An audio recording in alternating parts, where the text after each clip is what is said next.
What if the unthinkable became a strategic option? I mean, how would one of the most advanced, most stealthy aircraft in the world, the US B-2 Spirit bomber, how would it actually be deployed in a scenario that could fundamentally alter global dynamics? It's a heavy question. It really is. And that's the powerful, weighty question we're diving into today. This deep dive is our mission: to rigorously examine the potential consequences of a hypothetical US B-2 bomber nuclear strike on Iran. Right. And let me be absolutely clear up front, this isn't about taking sides. Okay. Or advocating for any particular action. No, absolutely not. This is purely about understanding the multifaceted impacts. Yeah. From, the immediate battlefield right through the global economy and the long-term echoes for humanity itself. Exactly. And our analysis today, it's grounded in a detailed report that pulls from a really comprehensive array of authoritative sources. It dives deep into the B-2's incredible capabilities, the truly devastating effects of nuclear weapons, which are hard to overstate, the complexities of international law surrounding them, and the intricate web of geopolitical and economic dynamics that would inevitably be triggered by such an event. Right. That web sounds complicated. It's a sobering but crucial examination. It really is. So our goal for you, our listener, is to walk away from this deep dive with a comprehensive, nuanced understanding of what such an event could entail. We want to give you a shortcut, sort of, to being truly well-informed on a topic of immense gravity. We'll be highlighting surprising facts, maybe challenging some common assumptions, and connecting dots you might not expect. So yeah, prepare for a deep dive. Let's do it. Okay, let's unpack this then. So our source highlights the B-2 Spirit as a cornerstone of the U.S. nuclear triad. That's the three legs, right? Missiles, subs, and bombers. That's right. ICBMs, SLBMs, and the strategic bombers like the B-2. So for a scenario as high stakes as a potential nuclear strike, what specifically makes this aircraft, the B-2, so uniquely suited for such a mission?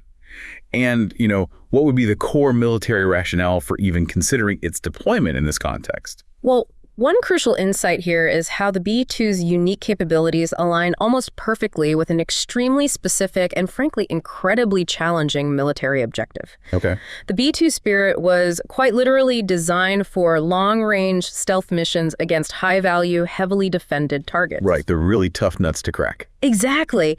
Think of it as a ghost in the sky, engineered to slip past even the most advanced, multi-layered air defense systems completely undetected, or at least with very low probability of detection. So it's not just about being hard to see. No, it's low observable technology, which isn't just, radar absorbing paint, though that's part of it. It's also the aircraft's unique geometry, the flying wing design specifically engineered to scatter radar waves away from their source. Plus heat dissipating systems and other measures. All of this makes it a prime, if, as you said, sobering candidate for a nuclear strike scenario. This isn't merely about avoiding detection. It's about enabling the bomber to reach targets that are virtually impregnable to anything else, ensuring the payload can be delivered precisely where it's intended. It's about delivering an incredibly powerful punch to a target that nothing else could reliably reach. And when we talk about reaching those targets, what are we actually trying to hit? What's the primary objective on the ground in Iran, according to the report? What's the bullseye? Well, the primary objective of a hypothetical nuclear strike on Iran would almost certainly be to eliminate its nuclear infrastructure. Okay, the program itself. Precisely. We're talking specifically about crucial uranium enrichment facilities like Fordo, which is buried deep under a mountain, Natanz, another major enrichment site, and Isfahan, which has conversion facilities. These are the big names you hear about. They are. These sites are the absolute core of Iran's nuclear program, particularly their efforts to enrich uranium to levels that could potentially be used for a weapon. Right. The underlying concern, as detailed extensively in the report, is the fear among the U.S. and its allies that this program, despite Iran's claims of peaceful intent, could ultimately lead to the development of nuclear weapons. So the aim of a strike would be to decisively halt this progress, to fundamentally deter Iran's nuclear ambitions, and, importantly, to signal an undeniable level of U.S. resolve to regional allies who share these profound security concerns, like Israel and Saudi Arabia. So it's sending a message too. Absolutely. It's a goal focused on complete incapacitation of their declared and suspected nuclear weapon development program. So it's about taking out those key facilities. But how equipped is the B-2 for such a devastating mission? What are we talking about in terms of its destructive potential, the sheer punch it carries? The B-2's capabilities in terms of payload are well, truly staggering. This aircraft is designed to carry a range of weapons, but in a nuclear scenario, it could carry up to 16 B-61 or B-83 nuclear bombs. 16. 16.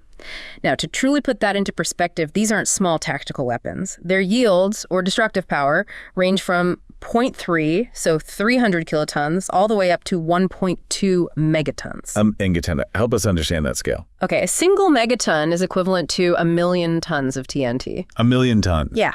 To truly grasp that, consider that the atomic bomb dropped on Hiroshima, which devastated an entire city, right? That had a yield of approximately 15 kilotons. That's just 0.015 of a megaton. So one of these B-83s at full yield is, what, 80 times bigger than Hiroshima? Roughly, yes. It's almost incomprehensible. We're talking about a level of energy release that could obliterate entire modern metropolises, leaving behind a crater of unimaginable scale. Wow. It's not just a number, it's a force that fundamentally redefines what destruction even means. 1 million tons of TNT from a single bomb. That's great. Yeah, almost incomprehensible power. Yeah. And you combine that with the stealth capabilities you mentioned earlier. Exactly. How do those stealth features actually ensure mission success against such fortified targets, especially when we're talking about delivering something like that? It's really a symphony of cutting-edge engineering, all designed to ensure the mission's success against the most robust defenses imaginable. Okay.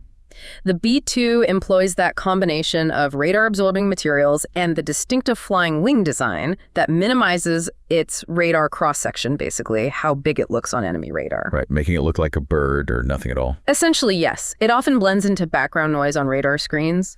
But it's not just about avoiding detection. It's about enabling the bomber to penetrate deep into contested airspace, past multiple layers of advanced air defenses, and reach targets that are often deeply buried or heavily fortified. Like Fordo, under the mountain. Precisely. These are exactly the locations where those high-yield weapons are needed most to ensure complete destruction, because a conventional bomb, even a very large one like a bunker buster, might not suffice for a hardened underground facility like that. So without that advanced stealth. Without that advanced stealth, the mission simply wouldn't be feasible against a modern integrated air defense system like Iran possesses or is believed to possess. They have advanced Russian systems, potentially. Got it. And its range. How far can this bomber actually go to deliver such a payload? We're talking about potentially striking targets thousands of miles away, right? Oh, absolutely. Its inherent unrefueled range is about 6,000 nautical miles. Which is already huge. It is. That's globally significant. But the B-2 is designed for air-to-air refueling. Okay. With in-flight refueling, that range extends to over 10,000 nautical miles. 1,000. Which supports truly global power projection. This means it can take off from bases thousands of miles away, maybe Whiteman Air Force Base in Missouri, or Diego Garcia in the Indian Ocean, or even Guam in the Pacific. Right. Execute its mission over Iran, and return, all without needing to land in a forward operating base within a potentially dangerous contested zone. So less risk, fewer diplomatic headaches, maybe. Exactly. That global reach is a critical component of its strategic value, allowing it to project power from a relative safe distance, minimizing risks to personnel, and avoiding some of the political complications of using closer bases in allied countries. Okay. So when we look at the operational strategy for such a strike, it's remarkably precise despite the immense scale of the weapons involved. How so? Because, like I said, when you think of a nuclear strike, precision isn't often the first word that comes to mind for most people. It just conjures images of, widespread annihilation. That's understandable, and the effects would certainly be widespread, tragically so, but the delivery itself would be highly targeted. A nuclear strike like this would most likely involve high-altitude bombing. Why high altitude? Well, the primary reason for this isn't just to maximize the blast radius, although that is a factor, especially for an airburst. It's also to minimize the aircraft's exposure time to ground defenses. Get in and out faster. Essentially. Flying at higher altitudes gives the B-2 more time to release its payload accurately, potentially conduct evasive maneuvers if necessary, and egress the area safely, reducing its vulnerability to any surface-to-air missiles that might have survived initial suppression efforts or weren't detected. And it still maintains accuracy from up there. Yes, and despite the sheer power of the weapons, the B-2 is equipped with advanced guidance systems, GPS, and inertial navigation to deliver precision-guided munitions. This capability is absolutely critical for accurately targeting specific underground facilities or endpoints. Right. Even with a nuclear warhead, the goal is to focus that immense destructive power exactly where it's needed to destroy a hardened bunker or a deeply buried enrichment centrifuge hull, rather than just relying on indiscriminate spread to achieve the objective. So it's about mission success certainty. It's about ensuring the military mission is accomplished with the highest possible certainty. So it's not just drop and hope, it's about pinpoint accuracy even with a nuclear warhead. What kind of intelligence would be required for an operation of this magnitude? It must be immense. Oh, absolutely enormous.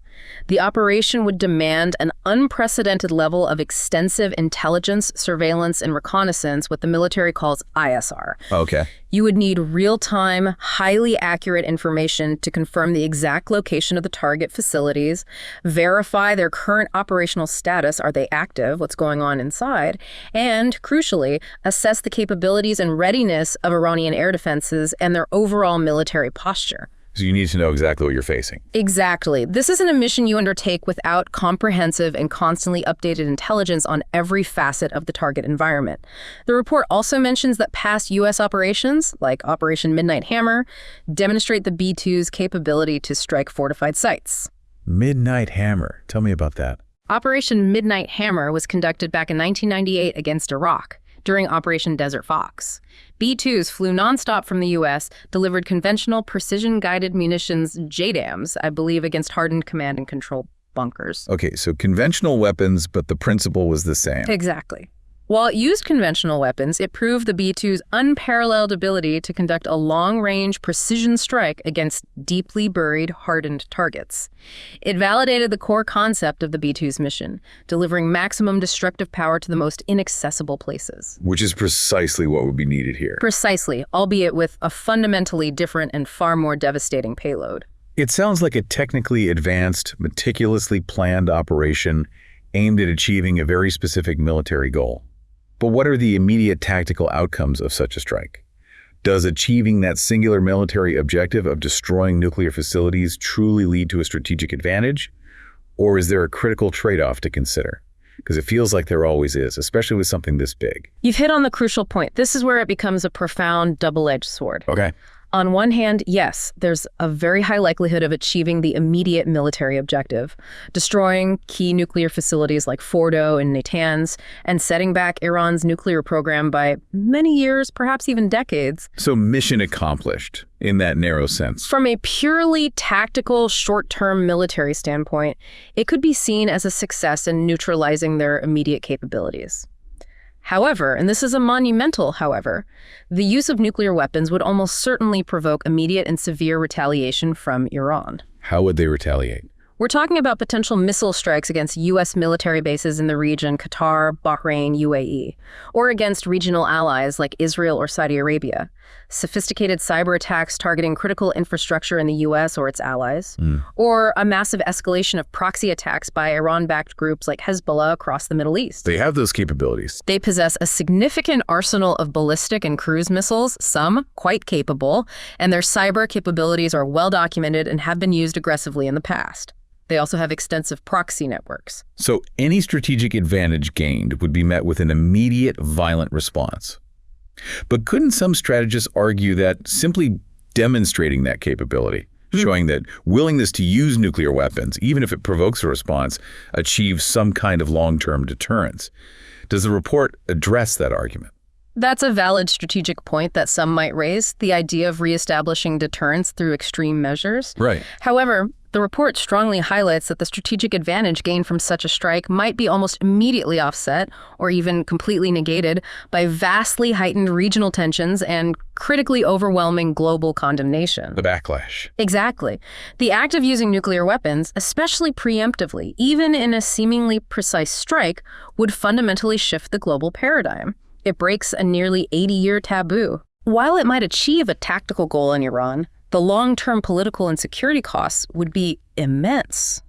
Instead of lasting deterrence, it could ignite a cycle of unpredictable escalation, potentially encouraging other nations to pursue nuclear weapons for their own security. Making things worse in the long run. Potentially much worse. The military objective might be achieved, but the report strongly suggests the strategic cost would be unprecedented global backlash, fractured alliances, and an immediate intensified security crisis far beyond Iran itself. It's a very, very dangerous trade-off. Okay, here's where it gets really sobering. Beyond the military objectives we've just discussed, what would be the immediate tangible effects on the environment and, critically, on human lives? The report mentions catastrophic consequences. What does that truly mean on the ground? Yeah, this is the hardest part to really contemplate. The report's conclusion is stark and, frankly, horrifying. A nuclear strike on Iran would cause catastrophic environmental and humanitarian consequences. Catastrophic. And the effects would span from immediate, unimaginable destruction to long-term global impacts. This isn't just about a localized event in Iran. The fallout, both literal radioactive fallout and the figurative political and economic fallout, would spread far beyond the initial blast zone.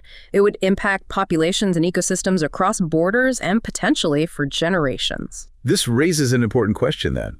What does a single 1 megaton detonation truly mean for a city like Tehran? It has, what, over 8 million residents? Closer to 9 million in the city proper, many more in the metro area.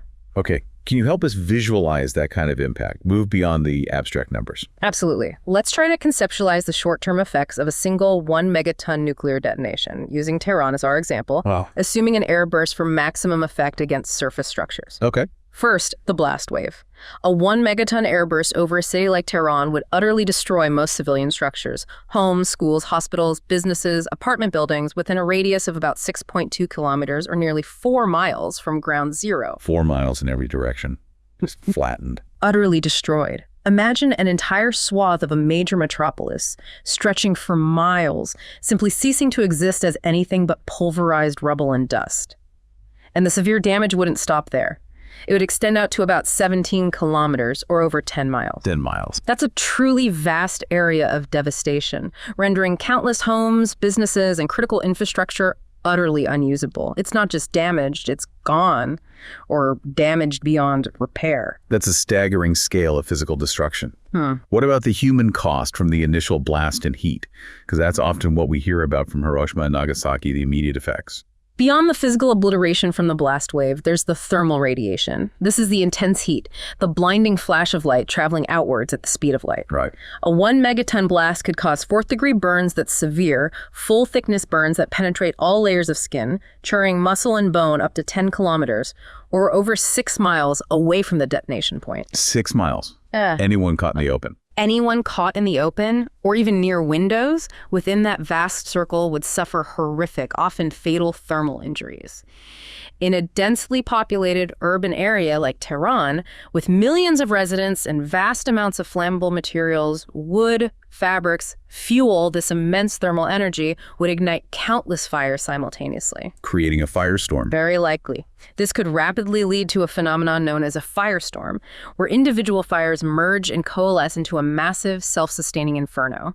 It consumes everything combustible, creates its own hurricane-force winds as superheated air rushes upwards, and generates temperatures hot enough to melt glass and metal. Oh my God. These firestorms are virtually impossible to contain or extinguish and would cause further widespread destruction and immense loss of life, trapping and suffocating survivors in basements or shelters. And then there's the initial radiation, the unseen killer. What would that mean for those closest to the blast and for the overall casualty count? Right. The initial nuclear radiation, primarily gamma rays and neutrons, released instantly at the moment of detonation, would be lethally potent close in. How close? Exposure within about 2.3 kilometers, or roughly 1.4 miles, of ground zero could deliver doses of 10 grays or more. 10 grays. What does that mean in human terms? To put that into perspective, a gray is a unit measuring absorbed radiation dose. A dose of just a few grays is enough to cause severe acute radiation syndrome, which effectively shuts down the body's ability to produce blood cells, repair tissue, fight infection, leading to symptoms ranging from debilitating nausea and vomiting to fever, hemorrhage, delirium, and ultimately a slow, painful death within days or weeks. And 10 grays. Those exposed to 10 grays or more would have virtually no chance of survival, regardless of medical care, which would be non-existent anyway. Their cellular systems would be completely overwhelmed and destroyed within hours to days. So the combination of blast, thermal radiation, and initial radiation, it would lead to an almost unimaginable number of casualties just immediately. What kind of numbers are we talking about here based on the report? Oh, yeah. Precisely. The report estimates that in a densely populated city like Tehran, immediate deaths from these combined effects, blast, heat, initial radiation, could number in the hundreds of thousands. Hundreds of thousands. And that's just the immediate fatalities. In the first hours or days, millions more would be severely injured, suffering from horrific burns, complex blast trauma like ruptured organs, blindness, deafness, and acute radiation sickness. Or they would be displaced, losing everything. Is there a specific estimate for Tehran? The specific example given in the report is chilling. A single 1 megaton airburst over Tehran could kill over 500,000 people outright, instantly or within the first few days. 500,000 people. 500,000 lives extinguished in a single moment. And that doesn't even count the long-term suffering and eventual deaths of those who survive the initial blast but are still severely impacted by radiation, injuries, lack of medical care, contaminated environment. The immediate picture is just horrifying. But what about the effects that linger, that don't just vanish with the initial blast? This is where the true long-term nightmare begins, isn't it? The report calls it a lingering shadow. Indeed. The long-term effects cast a lingering radioactive shadow over the affected regions and potentially the entire planet. The most immediate and pervasive long-term threat is radioactive fallout. Fallout, right. Explain that. These are the radioactive particles, vaporized bomb materials, fission products, irradiated soil and debris sucked up into the mushroom cloud during the explosion and then lofted high into the atmosphere. Okay. These particles then gradually descend back to Earth over hours, days, weeks, even months, contaminating everything they land on. Soil, water, buildings, food supplies. And wouldn't say in Iran. Absolutely not. Fallout wouldn't respect national borders. Depending crucially on wind patterns at the time of the strike, the report indicates it could spread significantly across neighboring countries like Iraq, Turkey, Afghanistan, Pakistan, Turkmenistan, maybe even further afield into Central Asia or the Caucasus. So large areas become uninhabitable. Yes, it could render large areas dangerously radioactive and therefore uninhabitable for decades, perhaps centuries for some isotopes, effectively creating vast radioactive exclusion zones, ghost zones. Imagine entire cities, vast agricultural regions, and critical water sources becoming no-go zones, poisoned by an invisible, persistent enemy. And for those who somehow survived the initial blast and the immediate heavy fallout, what are the lasting health impacts they would face years, even decades down the line? Survivors, even those outside the immediate lethal zone or who received lower doses of radiation, would have faced significantly increased risks of long-term health problems throughout their lives. Like what specifically? We're talking about elevated rates of various cancers. Leukemia often appears first within a few years, followed later by thyroid cancer, lung cancer, breast cancer, stomach cancer, multiple myeloma, and others. We also see increased risks of genetic mutations, potentially leading to birth defects in subsequent generations, although that's complex to track, and a host of other debilitating radiation-related illnesses like cataracts developing much earlier in life, cardiovascular disease, and long-term immune system deficiencies, making people more vulnerable to infections.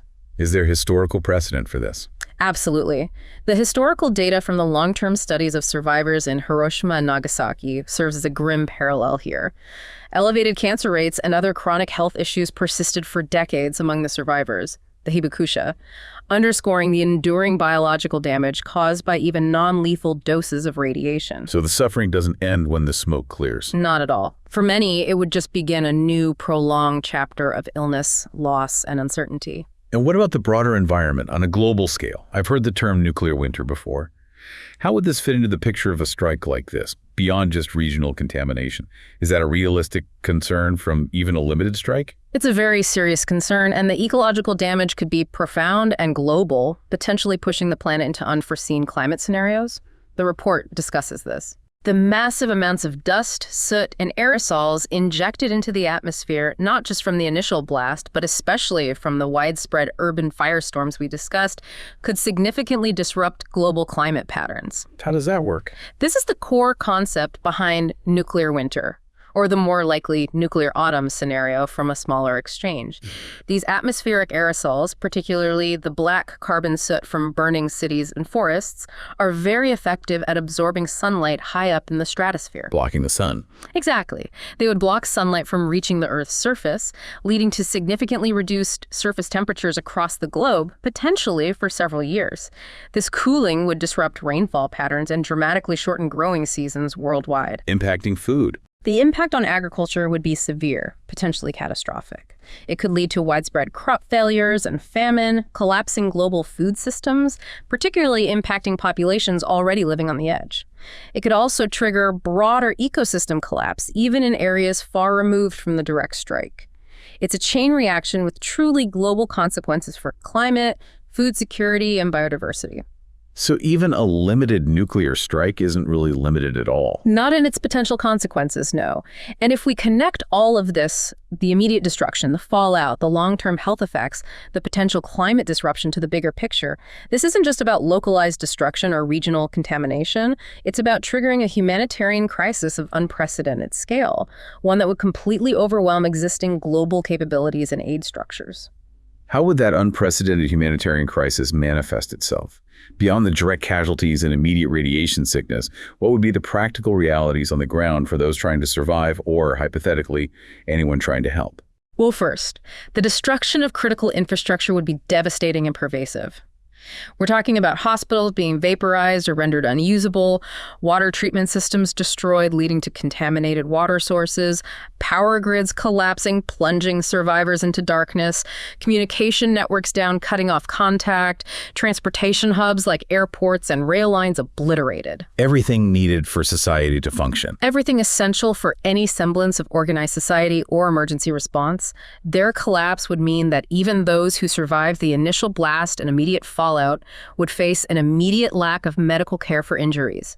No clean water, no electricity, no ability to communicate or transport essential supplies like food. Leading to more death and suffering. Rapidly. It would lead to the rapid spread of infectious diseases like cholera from contaminated water, mass dehydration, death from exposure to the elements for those without shelter, and likely a complete breakdown of law and order in many areas as desperation sets in.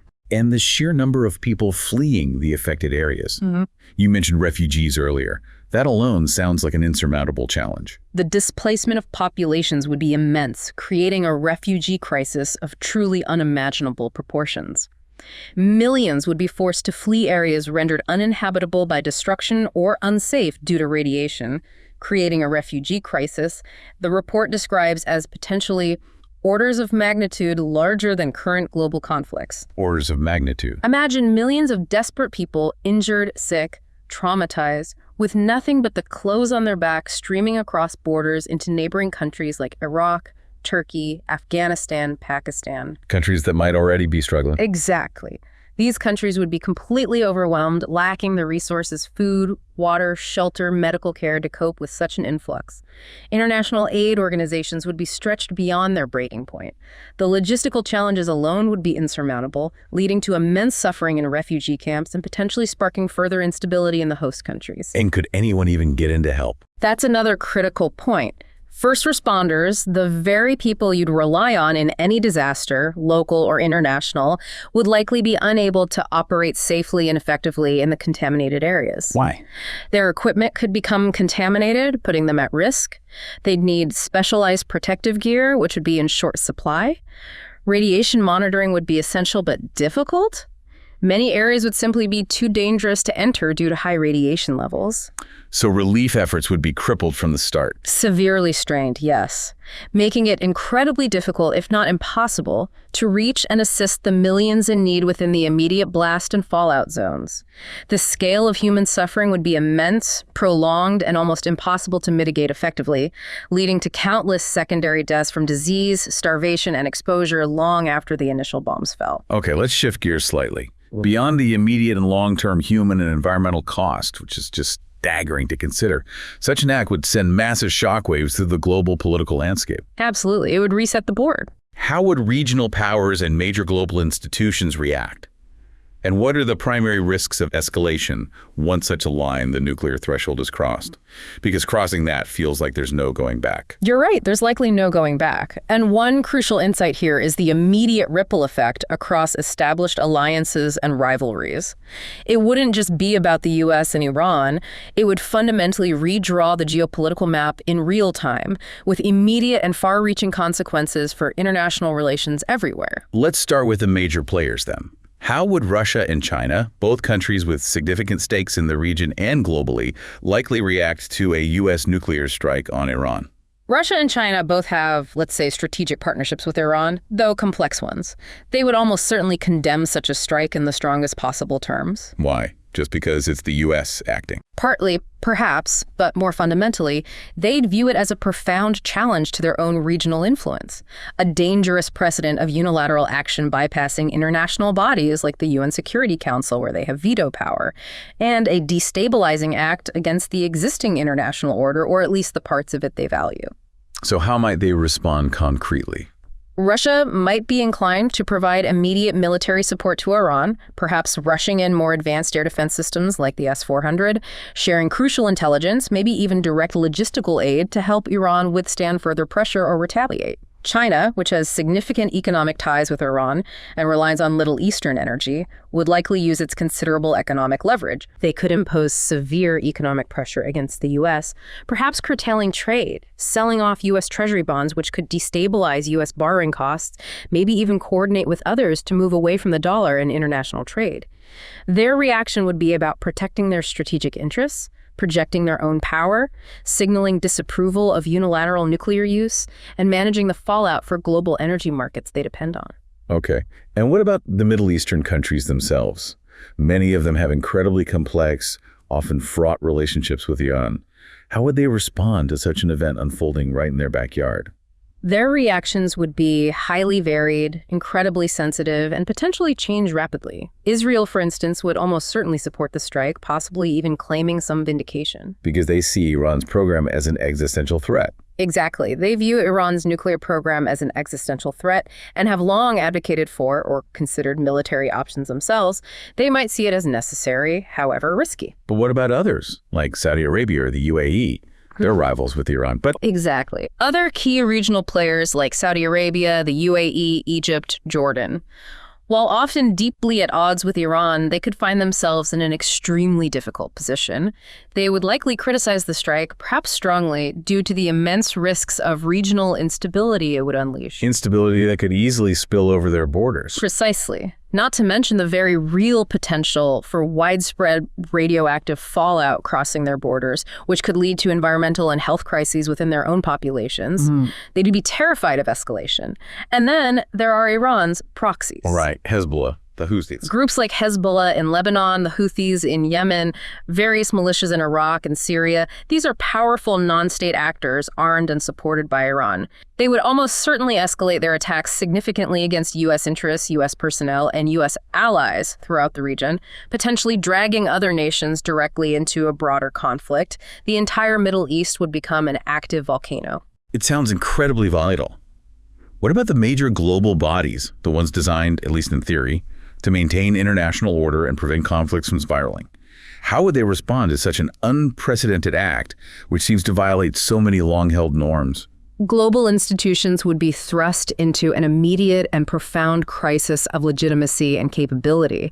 They'd face immense pressure to act, but their ability to do so effectively would be questionable. Like the UN. The United Nations Security Council, for example, would almost certainly convene an emergency meeting within hours. You can imagine the speeches. We've heard Secretary General Antonio Guterres warn about the dangers of a wider war and damage to the international order in other contexts. Right. And his words would be echoed, probably much more forcefully, by nearly every member state. You'd see near universal condemnation of the U.S. action. Would there be calls for action?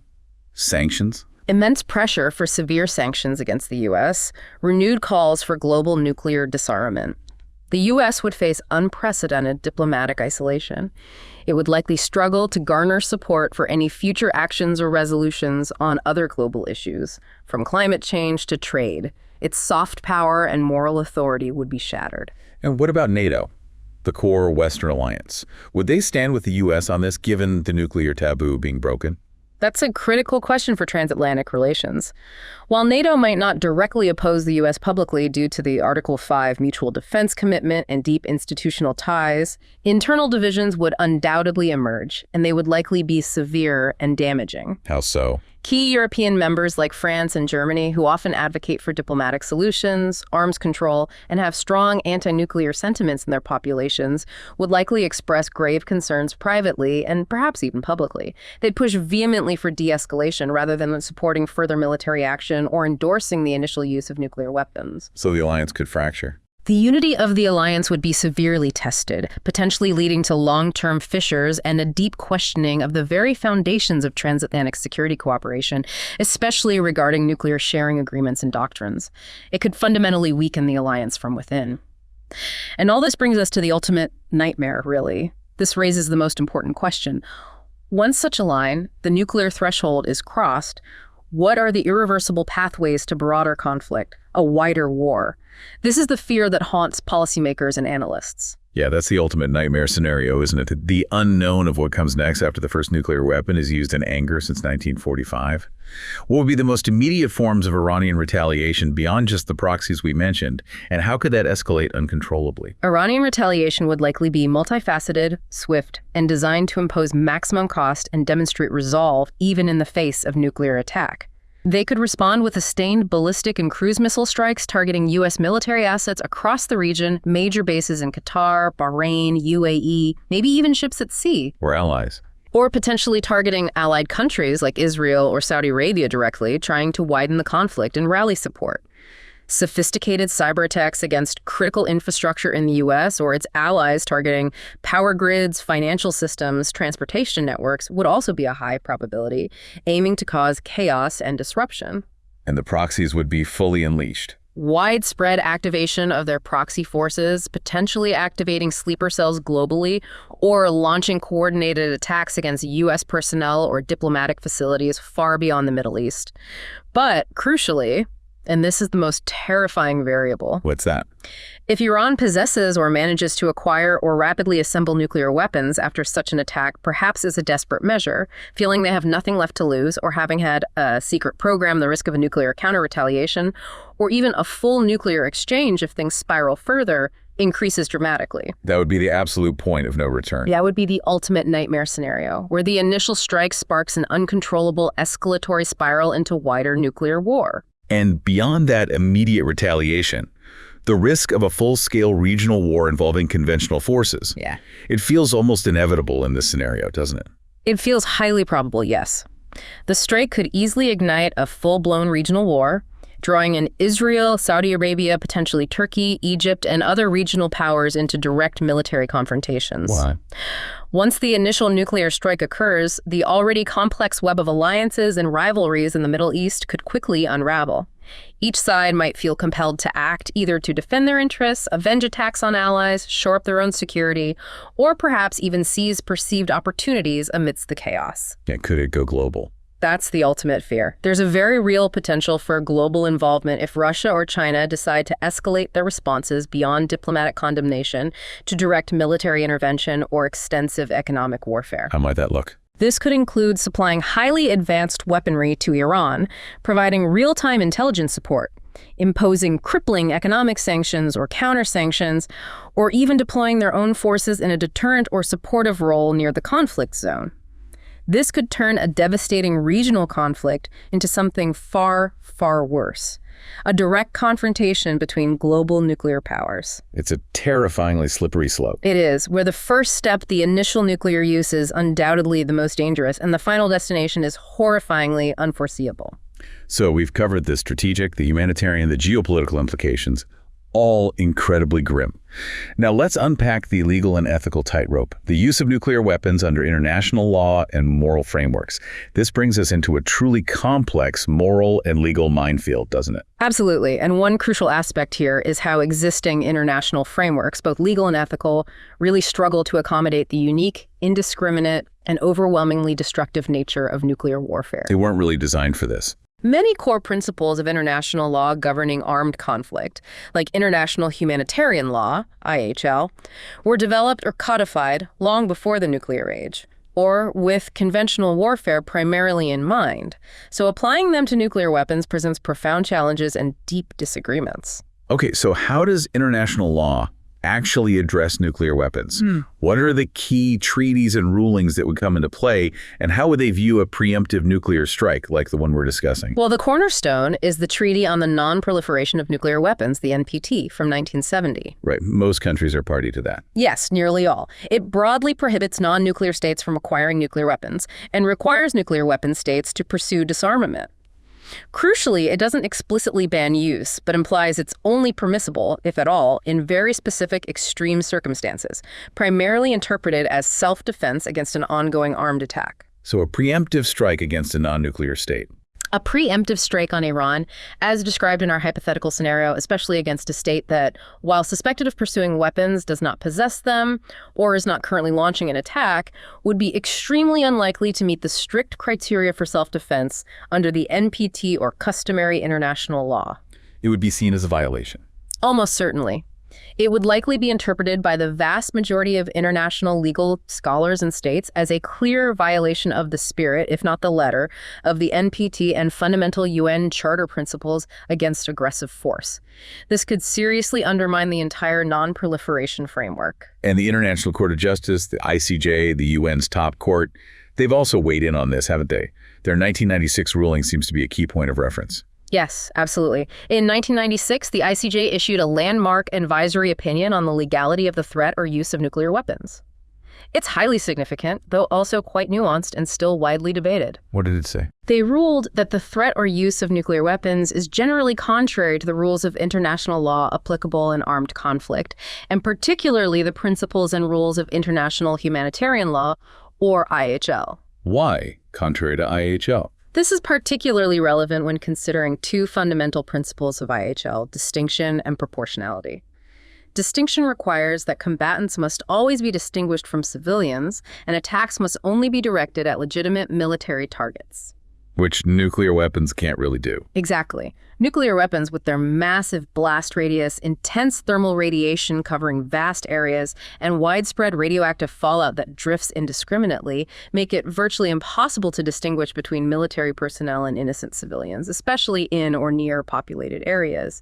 Their effects are inherently indiscriminate. And proportionality. Proportionality requires that the anticipated military advantage gained from an attack must be proportional to or outweigh the foreseen incidental harm to civilians and civilian objects. Which seems impossible with nukes. Given the catastrophic, widespread, and long-term consequences of nuclear weapons, the immense immediate casualties, the enduring suffering from radiation, the environmental devastation we discussed, it's incredibly difficult, many argue impossible, to conceive of a scenario where the military gain could truly justify or be proportional to such overwhelming civilian suffering. But I recall that the ICJ ruling wasn't an absolute categorical prohibition. There was some ambiguity left open, wasn't there, regarding extreme self-defense? You're absolutely right. That's the most controversial part of the opinion. The court stated it could not definitively conclude whether the threat or use of nuclear weapons would be lawful or unlawful in an extreme circumstance of self-defense, in which the very survival of a state would be at stake. So a loophole. It's often interpreted as leaving a very narrow, legally ambiguous door open. However, applying that potential exception to a preemptive strike, particularly against a non-nuclear armed state like Iran in our scenario, is highly contentious. Most international legal scholars and the vast majority of states would likely reject such an interpretation, arguing it stretches the concept of self-defense beyond recognition and ignores the core findings on IHL. So it's a shaky legal argument at best. Extremely shaky. It's the thin legal thread that proponents of nuclear deterrence sometimes cling to, but it rests on an interpretation that many believe contradicts the overall thrust and humanitarian basis of the court's opinion and international law generally. It's seen by most as a dangerous ambiguity that could unravel decades of non-proliferation efforts and set a catastrophic precedent if exploited. And then we have the more recent Treaty on the Prohibition of Nuclear Weapons, the TPNW, from 2017. What's its significance here, given that major nuclear powers like the U.S. aren't signatories? Does it matter? It matters significantly, yes, even though the U.S. and other nuclear-armed states are not party to it. How? The TPNW reflects a growing global norm and a significant shift in international opinion against the very existence of nuclear weapons. This treaty explicitly bans all nuclear weapon activities for its signatories, including use, threat of use, development, testing, production, possession, stockpiling, transfer, everything. So it strengthens the taboo. Precisely. It was adopted by a large majority of UN member states and has been ratified by a significant number of non-nuclear armed states. While it doesn't legally bind nuclear-armed states like the U.S. directly, it puts immense moral and political pressure on them. It underscores the international community's desire to stigmatize and ultimately eliminate nuclear weapons, making any use of them an even greater breach of international expectations and a direct challenge to a rapidly solidifying global taboo against them. It makes the political cost of use even higher. Okay, so beyond the black and white or perhaps gray areas of law, what about the moral dimension? Can such an act ever be ethically justified? We sometimes hear about just war theory, a philosophical framework that has guided ethical considerations of warfare for centuries. How does nuclear use stack up against that? Yeah, just war theory provides a crucial ethical lens. It aims to determine when going to war is morally permissible, just ad bellum, and how war should be conducted ethically, jus in bello. When we apply the principles of jus in bello justice in warfare, nuclear weapons fundamentally violate its core tenets. Like which ones? Well, the first key principle is discrimination, or non-combatant immunity. As we just discussed regarding international humanitarian law, combatants must deliberately target only other combatants and military objectives and must avoid intentionally targeting civilians. Which nukes can't do. Nuclear weapons are inherently indiscriminate. Their devastating effects, blast, heat, radiation, cannot possibly be confined only to military targets, especially if used anywhere near populated areas. They will inevitably cause massive civilian casualties and suffering, making it simply impossible to adhere to the principle of discrimination. And the second principle, proportionality, seems even harder to reconcile with nuclear weapons, as you mentioned, with the ICJ ruling. It does. Proportionality in jus in bello requires that the foreseeable harm caused by a military action must not be excessive in relation to the concrete and direct military advantage anticipated. The ends don't justify disproportionate means. Exactly. With nuclear weapons, the catastrophic consequences, the hundreds of thousands or millions of immediate deaths, the generations of suffering from radiation exposure, the environmental devastation, the potential for global famine, the mass refugee crisis are so immense, so outsized, that it becomes virtually impossible to argue that any conceivable military gain, even the complete destruction of an enemy's nuclear program, could ever ethically justify such an overwhelming level of death and suffering inflicted, particularly on civilians. The scales just can't balance. The response simply cannot possibly be proportionate to the perceived threat, no matter how dire that threat is framed from a national security perspective. The sheer scale of harm violates the principle fundamentally. So the humanitarian impact, the lingering suffering, all of that just makes it incredibly difficult, maybe impossible, to find any ethical justification within that traditional framework. Indeed.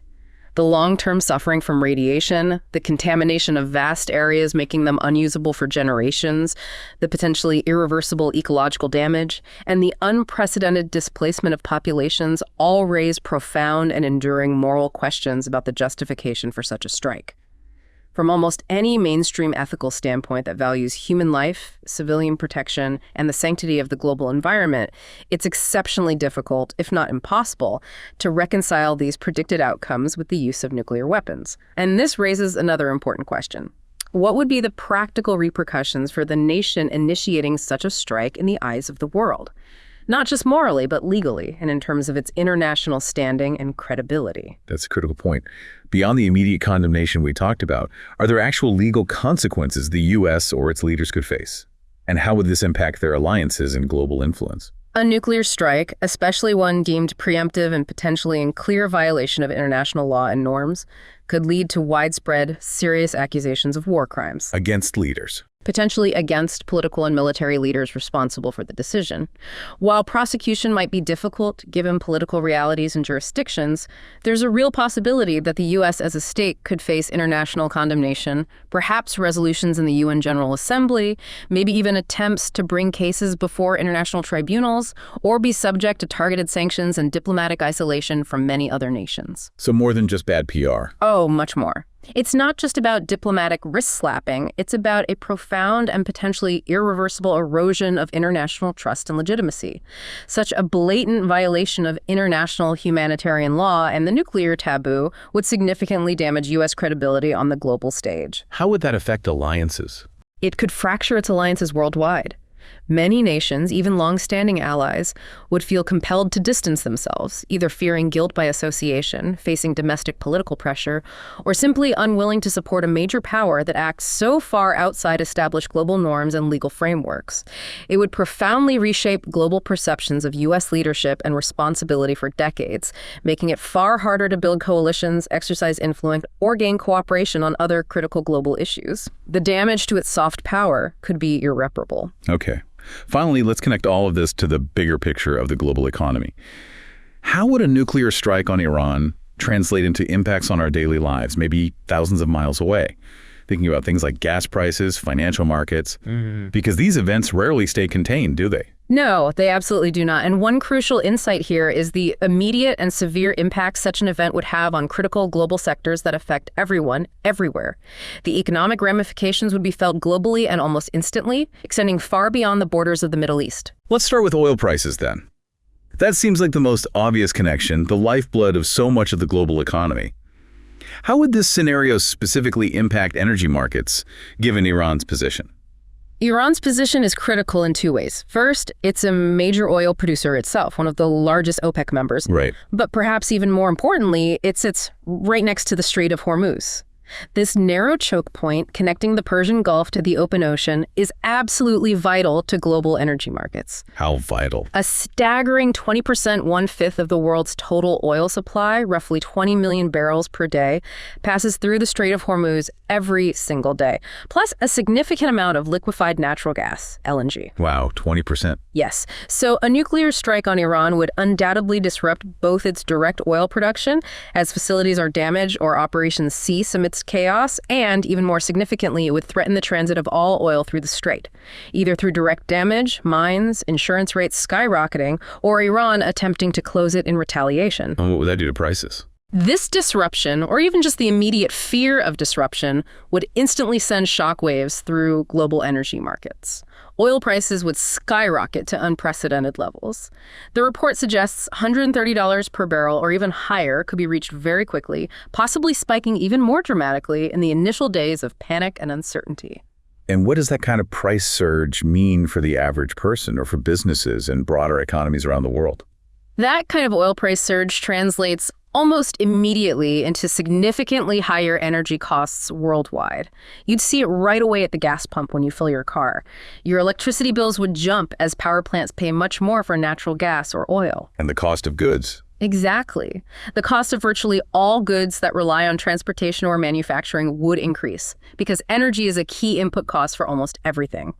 This would effectively drive up inflation globally, hitting consumers directly by reducing their disposable income and purchasing power. And business. It impacts industries by dramatically increasing their operational costs, shipping, manufacturing, heating, cooling.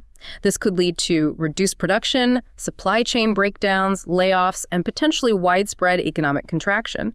It would trigger a global energy crisis, plain and simple, affecting every household and business on the planet to some degree. And beyond just oil, what about global trade in general? Would supply chains, which we've seen in recent years are so fragile, be impacted more broadly? Oh, absolutely. The conflict wouldn't just affect oil tankers. It would inevitably disrupt vital Middle Eastern trade routes for all sorts of goods and raw materials transiting through the Suez Canal, the Red Sea, the Persian Gulf itself. How? This would lead to sharply increased shipping costs as maritime insurers hike premiums for voyages through a conflict zone to prohibitive levels. You'd see significant delays in the movement of goods across the globe as ships are rerouted or ports become inaccessible. Imagine widespread bottlenecks in a region critical for east-west international commerce, affecting everything from electronics components coming from Asia to consumer goods heading to Europe. And if Iran tried to close the Strait of Hormuz?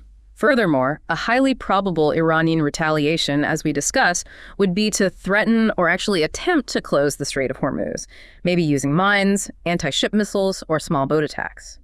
If that happened, even partially, It would significantly exacerbate trade disruptions, creating a global logistical nightmare. Because there aren't good alternatives. Alternative maritime routes around Africa are extremely limited in capacity and far more expensive, adding weeks to transit times for vital goods.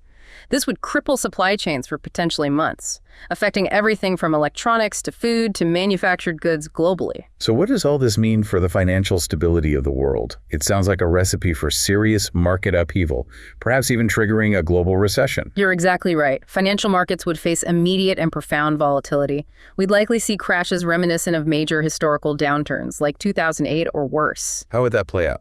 We're talking about widespread stock sell-offs across major global exchanges, New York, London, Tokyo, Shanghai, as investors panic, dump risky assets like stocks, and desperately seek perceived safe havens like gold or government bonds, although even the safety of those might be questioned. Confidence would evaporate. Completely. This would lead to a sharp, sustained reduction in investor confidence as extreme uncertainty about global stability, energy prices, geopolitical alignments, and future economic prospects takes hold.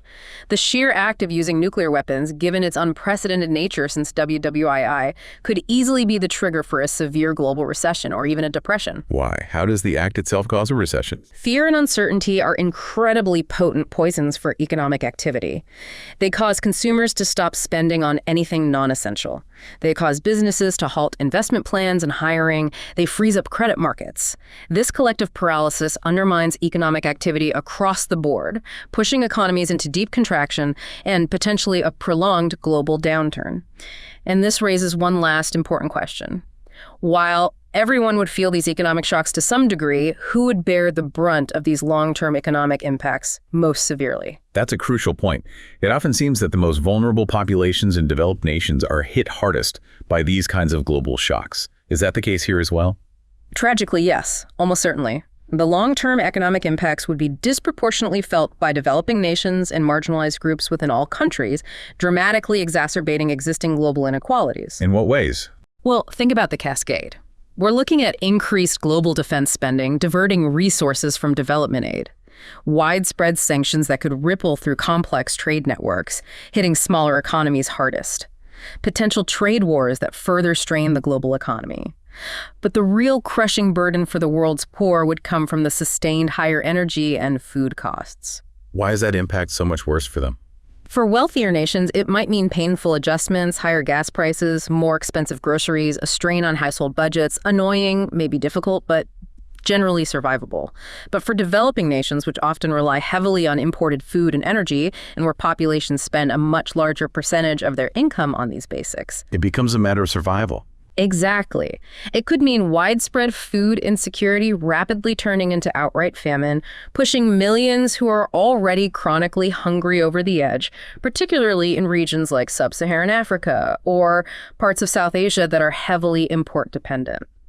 Access to affordable healthcare, which often relies on functioning global supply chains for essential medicines, could collapse in these regions, leading to countless preventable deaths from treatable conditions. Not economic development. The ripple effect of disrupted trade and potential sanctions could devastate nascent industries and developing economies, destroying jobs, reversing years of hard-won progress against poverty, and trapping populations in generational cycles of deprivation. It's a compounding effect that would hit those least equipped to withstand it, deepening global suffering and instability for potentially decades. So as we've explored today, this hypothetical US B-2 bomber nuclear strike on Iran, while from a purely cold military perspective, it might potentially achieve that narrow strategic goal of destroying specific nuclear facilities. A very narrow goal. It would come at an absolutely immense and horrifying cost. The humanitarian and environmental toll would be catastrophic. We're talking millions of immediate casualties, long-term ecological devastation from widespread radioactive fallout, possibly triggering global climate disruption and famine far beyond Iran's borders. Catastrophic is almost too small a word.